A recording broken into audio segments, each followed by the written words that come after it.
Hello everyone, welcome back to Akiya Kominka Life. This is Brandon. Today I have something a little different for you. Occasionally I talk to the AI to help me learn some things that I didn't know, find the answer to a question, or to just give me some ideas about various things. Of course, sometimes it can be just fun to play around with the AI. But something else came to mind recently and I decided to chat with the AI a little bit about it. And it was a very, very interesting discussion. So I'm going to share to you or with you today exactly what this conversation was about. I specifically asked the AI to explain as many points as possible about finding an empty slash abandoned house in Japan, or otherwise known as an Akiya. And I gave it several points to keep in mind so that it could give a well-rounded answer, or as well-rounded an answer as possible. So I'm not going to delay any longer. I'd like to go ahead and just read for you what the AI sent to me. Now, I was originally going to use a different voice for this, but I decided it's no problem for me to just read it myself. So what I'm about to read to you right now is exactly what the AI sent back to me. And here we go. I hope you enjoy. Have you ever dreamed of owning a house in Japan? Maybe you're looking for a place to retire, start a business, or just enjoy the countryside. But buying a house in Japan can be expensive and complicated, especially if you're not a resident or fluent in Japanese. That's why some people are turning to Akiya, or empty houses, as an alternative option. Akiya are vacant and sometimes neglected houses that can be found in rural areas of Japan, often at very low prices or even almost free. But before you pack your bags and hop on a plane, there are some things you need to know about finding, choosing, buying, and renovating an Akiya in Japan. In this video, we'll guide you through the process and share some tips and resources along the way. Step number 1. Consider your purpose and budget. The first step is to consider why you want to buy an Akiya and how much you can afford to spend. Akiya are not for everyone. They usually require a lot of work and money to fix up and maintain.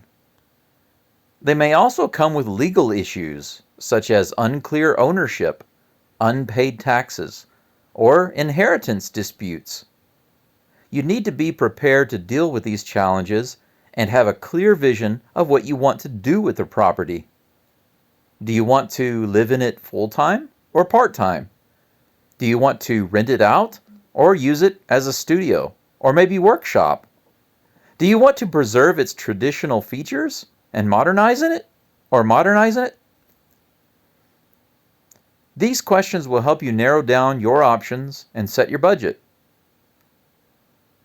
According to Koryoya, a website that lists traditional Japanese houses for sale, most properties listed on the municipal Akiya banks range from about $10,000 to $100,000.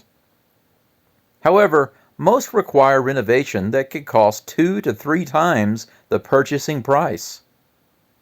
You also need to factor in other expenses, such as travel to and from Japan, as well as in Japan, temporary accommodations, purchase fees, taxes, agent and scrivener costs, cleaning costs, etc. Depending on your purpose and budget, you may want to look for an Akiya that is already habitable or has some potential for improvement. Step number 2. Decide on the area. The next step is to decide where you want to buy an Akiya. Japan has 47 prefectures, and each one has its own culture, climate, and attractions.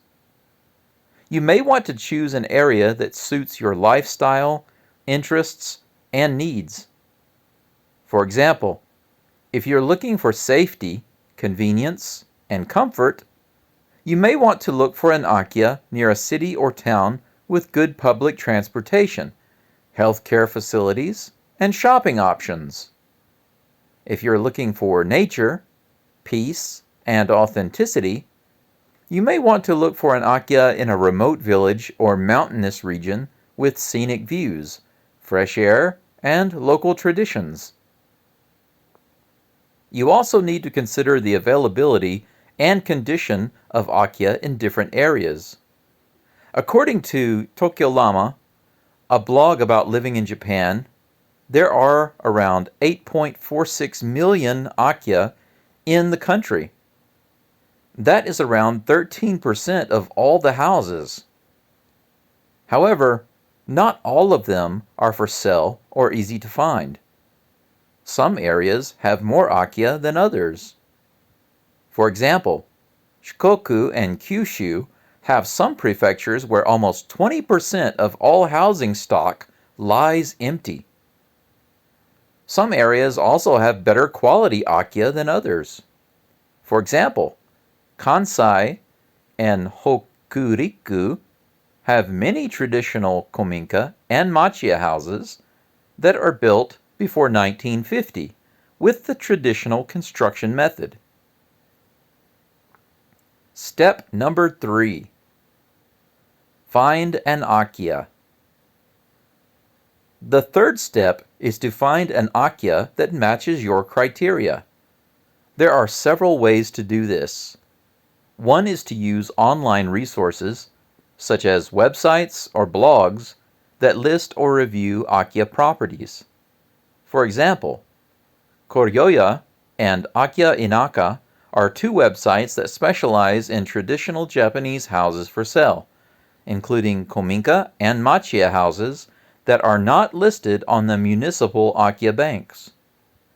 Another way is to use local resources, such as municipal Akiya banks, or even real estate agents that handle Akiya properties.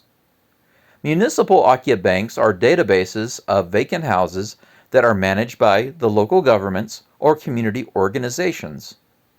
They aim to attract buyers who are willing to relocate to rural areas of Japan and revitalize the local economy and culture. Real estate agents are professionals who can help you find, negotiate, and purchase an Akiya property. They can also provide you with legal and financial advice and assistance. However, both online and local resources have their limitations and challenges. Online resources may not be updated regularly or have inaccurate information. They may also require you to contact the seller or agent directly, which can be difficult if you don't speak Japanese or live in Japan. Local resources may not be accessible or available to foreign buyers or non-residents. They may also have strict requirements or conditions for buying an Akiya property, such as registering to the Akiya Bank system, submitting proof of residence or residence in Japan, or agreeing to live in the property for a certain period of time. Step number 4. Buy an Akiya. The fourth step is to buy an Akiya that you have found and chosen. That is the most complicated and risky step of the entire process. You need to be careful and diligent when dealing with the seller, agent, or municipal government. You need to check the ownership, history, and condition of the property. You need to negotiate the price and terms of the contract. You need to pay the fees and taxes involved in the transaction. You need to obtain the necessary documents and permissions to buy and own an Akiya property in Japan. One of the most important documents you need is a visa or residency status that allows you to buy and own a property here in Japan. There is no specific visa for buying an Akiya property, but there are some options that may suit your purpose and situation. For example, if you want to live in Japan full-time or part-time, you may apply for a long-term resident visa, a spouse visa, a working visa, a student visa, or perhaps a cultural activities visa. If you want to use your Akiya property as a business or investment, you may apply for a business manager visa, an investor/business manager visa, or a designated activities visa. However, each visa has its own requirements and conditions that you must meet and maintain. Step number 5. Renovate an Akiya. The fifth and final step is to renovate your Akiya property according to your purpose and budget. This is the most fun and rewarding part of the whole process. You get to transform your Akiya into your dream house in Japan. You get to express your creativity and personality through your design and decoration choices. You get to enjoy the fruits of your labor and investment. However, renovating an Akiya is not easy or cheap. You may need to hire contractors, architects, or carpenters who can do work for you. You need to source materials, furniture, and appliances that suit your needs and preferences. You need to follow the building codes and regulations that apply to your area and property type. You need to respect the original structure and style of your Akiya property, especially if it is a traditional Kominka or Machiya house. Renovating an Akiya can also be rewarding in other ways besides personal satisfaction. You can also contribute to the preservation and promotion of Japanese culture and heritage by restoring and showcasing the beauty and craftsmanship of traditional Japanese houses.